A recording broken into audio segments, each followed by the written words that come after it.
All right, Ed, it's your turn to nominate someone. Who do you have? Hopefully, it's not as controversial as Destiny's Child. Oh, I'm sure it will be. Now, to pick this week's, I just turned over to my infamous CD wall because I am still a CD collector. I like actual physical albums. Y'all keep y'all digital joints. But I just turned, and the first album that caught my eye was this Yellow album, and I was like, what is this? It was Monica's Makings of Me, so we're going to see if Monica makes the cut. Now, Monica, we have put in... Last week we debated Brandy and we talked about the pluses and minuses there, and as we all know, their careers are parallel. So an artist who has, I mean, when she came out in 95, I thought she was a grown woman singing because her voice was so strong to be a teenager. She's given us classic songs, she's given us some very strong albums, and to Tom's earlier point, she has had lots of staying power because for over a decade she has put out albums relatively consistently. However, her biggest drawbacks, I don't think that we have a classic album from her, even though we do have some really good songs. And I still even struggle to think of the definitive Monica album. Like, there are lots of good albums, but what is the album? I don't know if she has the album. So, for me, it would be a disappointing and heartbreaking no. But, what y'all think? What are you, just flipping a coin over there to make these choices? Purely facts.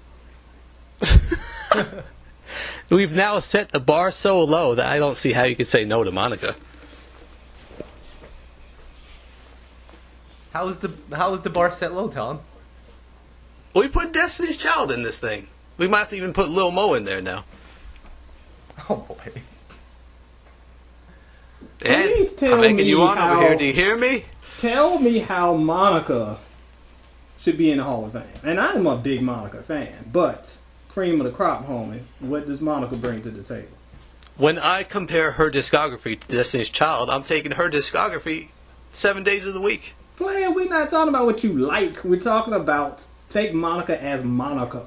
Tell me what she has done to deserve the Hall of Fame, not like what she compares to. I'm approaching this as an unbiased opinion of this person made better songs than this person. As an unbiased music fan, I believe Monica has...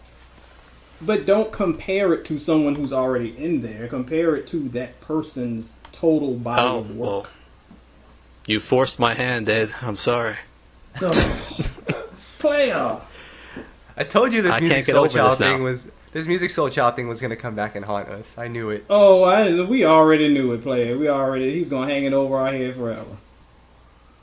Well, here's the thing, though. I mean, this is the only way I can honestly view it. If I'm comparing her to other people who are already in it, I can't just say, yes, Monica is a Hall of Famer. I have to have other standards to base it on. So Brandy's in. I don't think she's had a better career than Brandy. Destiny's Child is in. I think she has had a better career than Destiny's Child, so that's why I would put her in. Oh, but tell me how she has had a better career than Destiny's Child. That is what the question that needs answering. Because I feel that she's made better songs and, for the most part, stayed true to R&B while doing so and hasn't strayed towards pop to make pop hits. I think Kelly Price made better songs than all of them, but, well, we haven't done her yet, so I don't want to give away my hand. But she only had one album, though. Who, Kelly Price? I mean, how many albums? Oh. She's got like one album. Oh, my gosh.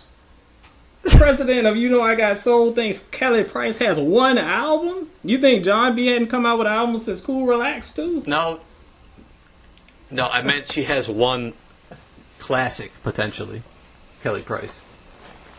Mirror, Mirror, obviously, I'd say is potentially one.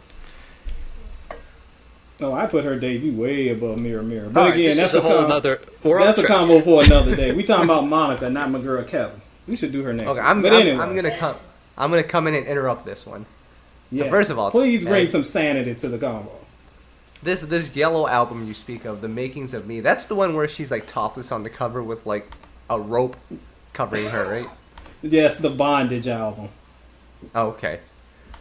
Well, that wasn't a good album. That wasn't a great album, right? It was okay. Yeah, it was not the best. It was very hip hoppy. I liked it, but it was not A great album, no. It had one of the modern day classic songs on there, Sideline Ho. That might be our first cuss word on the podcast. Wow. No, you missed the Case podcast if you think that was the first cuss word. You're right.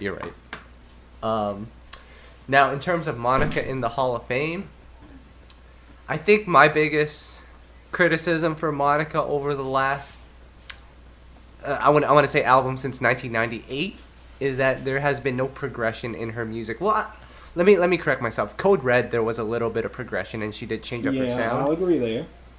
But there was that time span from After the Storm till New Life where it all just sounded like one long album.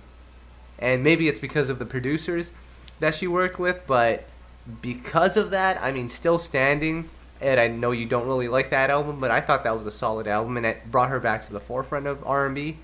But I don't know. She's close, but I'm going to say here, no. I got it. I'm going to say no. I got it. Here, I have your rebuttal for this. So, you say her stuff has been shown no progression and been kind of boring. I felt like one album, but she's been, when R&B has been in a state of emergency, she's stayed on track. She's stayed holding the flag for R&B. I thought Still Standing was a good album, and I thought she's kept in that lane. And while everyone else was veering off into more popular sound, she stayed true, and for that, I give her a lot of credit. Yeah, and just to clarify, like, Still Standing I did like. It was New Life I did not like. That album was straight up sleepy time. That's the sleepy album. But no, I agree with everything y'all are saying. But again, my biggest issue with Monica's discography, if you ask someone like, what is the definitive Monica album? You're going to get Shoulder Shrugs or maybe the first album because it had the most memorable singles. But like, there is no album, and I have all of them right here staring at me, including that yellow one, that there's still no album that is the definitive Monica album. And you can't say that. Pretty much everyone we've nominated, you can say that there's that Brandy album or that Destiny Child album or whoever. Or even that music album that's like their album, their big contribution. Monica's given us a lot of solid stuff, but not the thing. And she's still one of my favorite voices ever. Yeah, you're right. You know what's funny, though? With Monica, I want to say that the music that she put out in the 90s, the pop hits, like the Angel of Mines and that Space Jam song, like, I don't know, did those fans, like, connect with Monica once she steered back into that R&B? Or does she have two separate fan bases?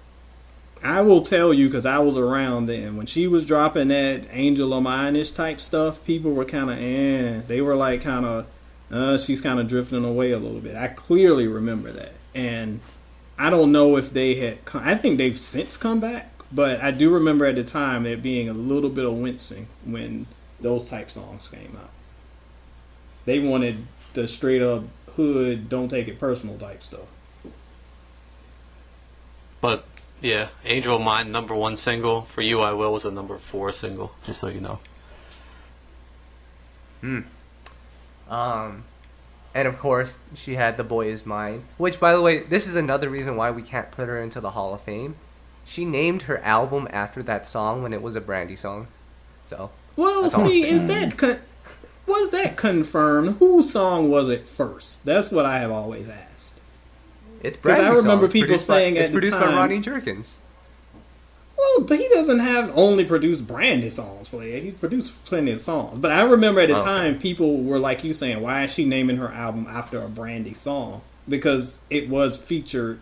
She seemed like a feature artist at the time. But I don't know if maybe they came out with the song at the same time and she just beat her to the punch. Looking back, though, it did feel kind of cheap that she did title it that. No, I agree. But I didn't know if there was coincidences that maybe pushed her album back or what. I want to hear the definitive story on that. Somebody get Ronnie Jerkins on this podcast. We'll get it. Yeah, we'll it's get called it done. Monica up. Last point about Monica, though, an underrated song, Street Symphony. Oh, I don't underrate that. That is my joy. That is a good song.